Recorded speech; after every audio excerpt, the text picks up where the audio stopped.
Good morning friends, जय जगन्नाथ। मोर mini blog को स्वागत। मुझे जीवी कंपानी मेडिकल करने आ टाटा रे ड्यूटी करने हेले मेडिकल पास करिया निहात दरकार, कारण एठी समस्या बहुत जटिल। मु आगर भी कही मौलिक सुविधा एठी आम लोक मानकर एकजुट नहीं, आम अंचल डेभलप नहीं, कंपानी विरोध में स्वर उत्तोलन कर क्षमता नहीं। से आम अंचलवासी बहुत अवहेलित और निजर भिटामाटी दे जल जमी जंगल देकी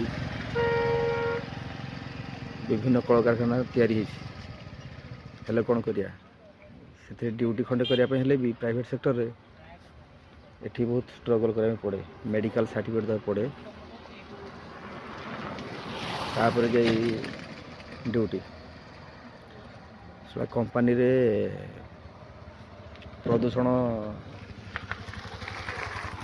गैस खाइबा हो, डस्ट खाइबा हो, विभिन्न प्रकार केमिकल रो गैस हो, से सबू निज शरीर को नहीं विभिन्न प्रकार रोगग्रस्त होवाटा सुनिश्चित।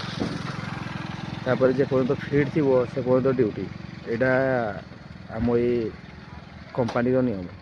सुस्थ अच्छी तो ड्यूटी अच्छी, सुस्थ ना हो तो ड्यूटी नहीं।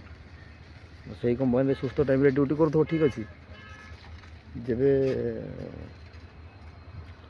कंपानी अनफिट हो गल मेडिकल रे तमें ड्यूटी बंद, माने से कंपानी रे तमें विषाक्त धुआं धूली गैस खाई तापर मेडिकल अनफिट। एठी बर्तमान ये प्रश्नबाची उठू जे पाखापाखी लोक करेंगे कौन? तो सब बेले तो निज फिटनेस दे हेबनी, किसी ना किसी रोग किसी ना किसी समस्या तो लगी रही। प्राइवेट ड्यूटी खड़े करने एत सारा समस्या ये गोटे समाधान बाट बाहर कर जहाँ मोर अभिज्ञता मुझे कहूँ।